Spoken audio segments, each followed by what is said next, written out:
ടുനെറ്റ് news കാലാവസ്ഥാ വാർത്തയിലേക്ക് സ്വാഗതം.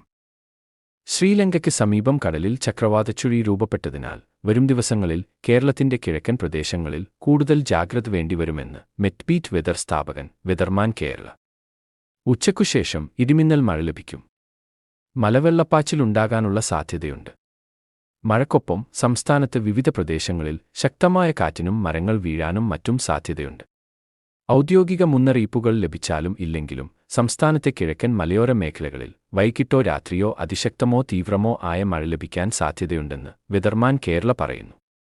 ഇത് മലവെള്ളപ്പാച്ചിൽ, മണ്ണിടിച്ചിൽ, ഉരുൾപൊട്ടൽ എന്നിവയ്ക്ക് കാരണമായേക്കാം. ഈ മാസം 15 ശേഷം മഴ എല്ലാ ജില്ലയിലേക്കും വ്യാപിച്ചേക്കും. ഇടനാട്, തീരദേശ മേഖലകളിലും മഴ ലഭിക്കും. നിലവിലെ സൂചനകൾ പ്രകാരം ചക്രവാതച്ചുഴി ന്യൂനമർദ്ദമാകാനും സാധ്യതയുണ്ട്. ചക്രവാതച്ചുഴി അറബിക്കടലിൽ എത്തിയ ശേഷമാകും ന്യൂനമർദ്ദമാകുക. തുടർന്ന് തീരദേശങ്ങളിലുൾപ്പെടെ ശക്തമായ മഴ ലഭിക്കും. 20 വരെ ഈ സിസ്റ്റവുമായി ബന്ധപ്പെട്ട മഴയാണ് ലഭിക്കുക. തുടർന്നുള്ള ദിവസങ്ങളിൽ കാലവർഷത്തിന്റെ ഭാഗമായ മഴയും ശക്തമാകും. ഇന്നും നാളെയും മഴയ്ക്കൊപ്പം കൂമ്പാരമേഘങ്ങൾ രൂപപ്പെടാനുള്ള സാധ്യതയാണ് ഉള്ളത്.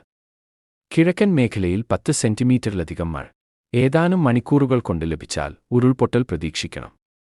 വയനാട് ജില്ലയുടെ മേപ്പാടി ഉൾപ്പെടെയുള്ള തെക്കൻ മേഖല ഈ പ്രദേശത്തോട് ചേർന്നു കിടക്കുന്ന മലപ്പുറത്തെ നിലമ്പൂർ, പോത്തുകല്ലു, കാളികാവ്, അരീക്കോട്, കോഴിക്കോട്ടെ മുക്കം, കക്കയം, കുറ്റ്യാടി തുടങ്ങിയ പ്രദേശങ്ങൾ, ഇടുക്കിയിലെ തൊടുപുഴ, മറ്റു മലയോര മേഖലകൾ, എറണാകുളം ജില്ലയുടെ കിഴക്കൻ മേഖലകളായ കോതമംഗലത്തിന് കിഴക്കുള്ള പ്രദേശങ്ങൾ എന്നിവിടങ്ങളിലാണ് ഇടിമിന്നലോടുകൂടിയ ശക്തമായ മഴയ്ക്കുള്ള സാധ്യത നിലനിൽക്കുന്നത്.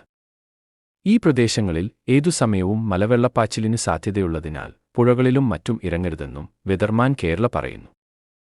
കാലാവസ്ഥാ വാർത്തകൾ കൃത്യമായി ലഭിക്കാൻ ചാനൽ സബ്സ്ക്രൈബ് ചെയ്യുക. നന്ദി.